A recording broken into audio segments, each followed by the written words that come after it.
ปัญหาเรื่องข้อเข่าข้อเข่ามากคือมันเป็นยังไงครับตอนนั้นบวมค่ะข้อเข่าข้างซ้ายเนี่ยบวมมากโอ้เดี๋ยวผมลืมดูอายุคุณกฤษณาคุณยาย76แล้วเหรอฮะ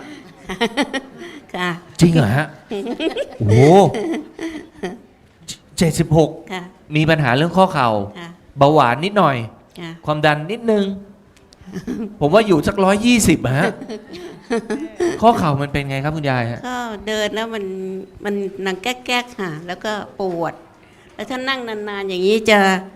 จะบวมนะคะตอนเนี้ยแต่นี่ไม่บวมแล้วนะคะเป็น2ข้างป่ะฮะก็ทั้งสองข้างอะค่ะเวลาจะเป็น2ข้างค่ะสมัยก่อนก็คือนั่งเก้าอี้ก็เป็นเหรอฮะหน้าบวมเลยค่ะเนี่ยนั่งอย่างนี้ถ้านั่งพับเพียบไม่ได้เลยไม่ได้เลยค่ะไม่ได้เลยค่ะไปหาคุณหมอไหมฮะก็ไปหาค่ะคุณหมอก็จะฉีดยาแต่ยังไม่ได้ฉีด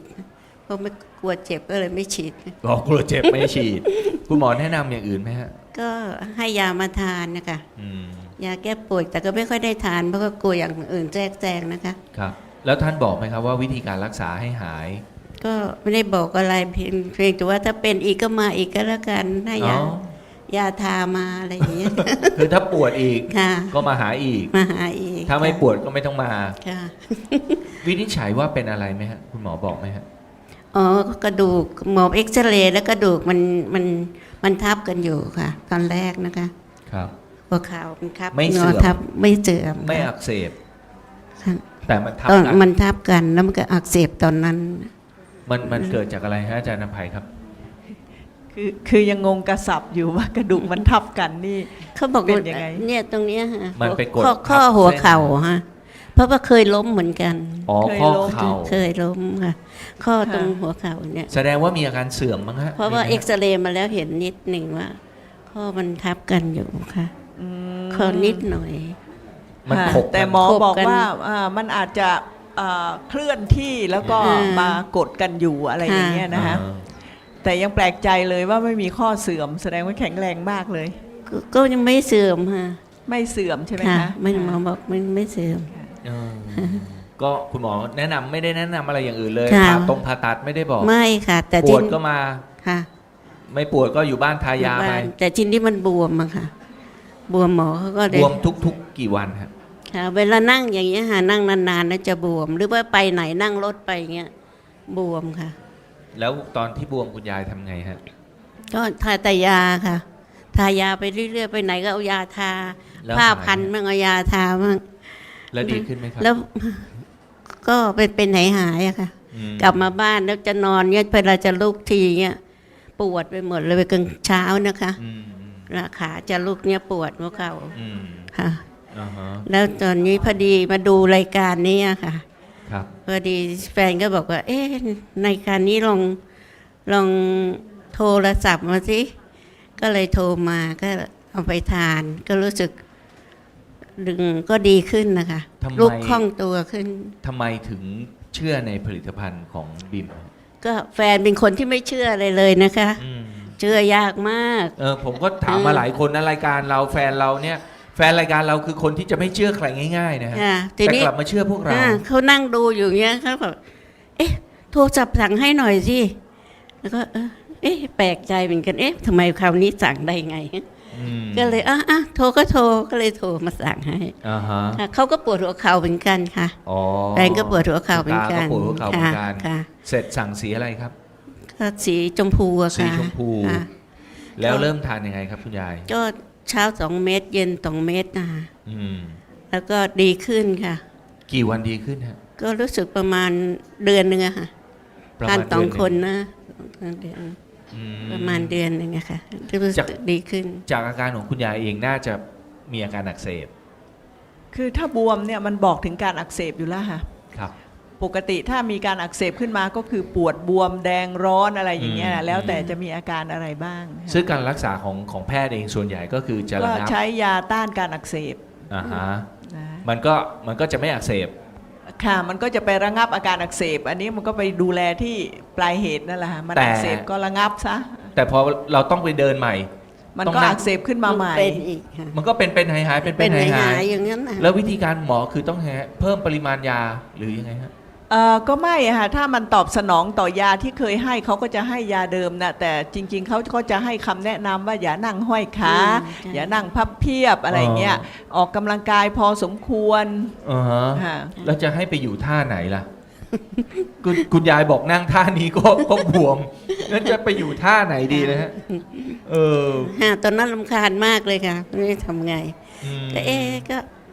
ก็พอทานนี่แล้วถูกดีขึ้นฮะไม่บวมไม่อะไรนี่มานั่งทั้งวันยังไม่บวมทุกทีวันนี้บวมแล้ว อาจารย์ครับผมเรียนถามนิดนึงว่าอย่างยาที่คุณหมอจ่ายให้ในกรณีของการต้านการอักเสบมันจะมีผลหรือว่ามีฤทธิ์ข้างเคียง หรือทำให้เปิดผลข้างเคียงต่อร่างกายไหมฮะข้างเคียงเยอะมากค่ะคือถ้าทานเป็นประจำถ้าทานเป็นประจำก็คือจะมีผลต่อไตแล้วก็ต่อตับต่อไตนี่มีเยอะมากแล้วผลต่อตับเพราะมันทำลายที่ตับแล้วถูกขับออกทางไตนะฮะก็ส่วนใหญ่หมอเขาก็จะเช็คด้วยถ้าให้ยาพวกนี้คือมันจะมีบางโรคที่จะต้องทานยาพวกนี้อยู่ตลอดเวลาเช่นโรครูมาตอยด์ข้ออักเสบรูมาตอยด์อะไรอย่างเงี้ยนะฮะแต่ของคุณยายนี่คิดว่าไม่ใช่เพราะว่าเป็นเฉพาะที่เข่านะอันนี้น่าจะเกิดจากอาการที่ว่าสูงวัยขึ้นมันก็จะต้องมีเสื่อมไปตามธรรมชาตินะฮะค่ะแต่อย่างกรณีของการทานบิมเพื่อดูแลอาการข้อเข่ามันจะมีผลข้างเคียงไหมครับอาจารย์ครับครับเมื่อตะกี้นี้เราพูดถึงยาที่แก้ไขปลายเหตุนะครับบิมของเราไม่ได้แก้ไขปลายเหตุเราไปดูต้นเหตุที่ทำให้เกิดอาการนะครับแล้วเราก็พูดตลอดเวลามันง่ายๆเราขึ้นอยู่กับธรรมชาติของเรานั่นแหละเม็ดเลือดขาวของเราอาการอักเสบของคุณพี่นี่นะครับผมเรียกคุณพี่นะก็เกิดขึ้นจากการที่ร่างกายของเรานี่มีเม็ดเลือดขาวขยันไปนะมีการหลั่งสาร3ตัวนะ TNF อ l p h a มากเกินไปหลั่งสารอินเทอร์กิน6มากเกินไปแล้วก็หลั่งสารอินเทอร์กิน17มากเกินไปทั้ง3ตัวเนี่ยเป็นตัวที่หลั่งมากเกินไปแล้วทำให้เกิดอาการอักเสบไปโจมตีตัวเราเองนะครับทำให้เกิดอาการอักเสบทีนี้คุณพี่ใช้สีชมพู4 เม็ดต่อวัน4 เม็ดต่อวันนี่ชัดๆเลย15 วันมันก็ลดสารทั้ง3ตัวฮะเมื่อลดสารทั้ง3ตัวอาการอักเสบก็หายนะครับมันก็ตอบได้ง่ายๆเลยก็คือว่าต้นเหตุที่ทำให้เกิดอาการอักเสบถูกจัดการซะครับเราไม่ต้องไปแก้ไขที่ปลายเหตุแล้วครับสุดท้ายแล้วยังต้องทานอย่างนี้ต่อเนื่องไปก็หวังว่าสักระยะหนึ่งมันก็ควรจะจัดการหมดไปเลยนะฮะก็แล้วก็คือต้องเรียนว่าผลิตภัณฑ์ใดก็ตามที่ฉมังอย่างนี้มันเป็นผลิตภัณฑ์ที่แก้ไขอาการนะครับถึงแม้ว่าจะไปปรับระดับภูมิคุ้มกันของเราก็ตามเมื่อเราอาการดีขึ้นแล้วถอยออกมานะฮะถอยออกมาลดการใช้ลงแล้วถ้าอยากจะมีสุขภาพแข็งแรงต่อไปเรื่อยๆก็ไปใช้สูตรที่เราเพิ่มภูมิต้านทานให้กับตัวเราเองสีเขียวนะครับอย่างนั้นจะดีกว่าครับซึ่งคุณยายปรับหรือยังครับตอนนี้ปรับแล้วค่ะตอนนี้ทานสีเขียวมา2 ขวดแล้วค่ะทานมา2 ขวดแล้วอาการหัวเข่ากลับมาไม่น่าหน้าตาสวยขึ้นแล้วอาการหัวเข่าล่ะครับก็มันวนกลับมาไหมไม่บวมค่ะไม่บวมไม่ปวดเลยเมื่อกี้เดินไปทานนู้นเมื่อกี้เดินไปไกลๆก็ยังเดินได้ค่ะโอ้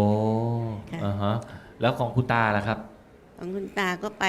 ก็ได้ค่ะไม่เป็นไรไม่เจ็บเหมือนกันค่ะโอ้ถือว่ากลับมาแข็งแรงเลยนะฮะ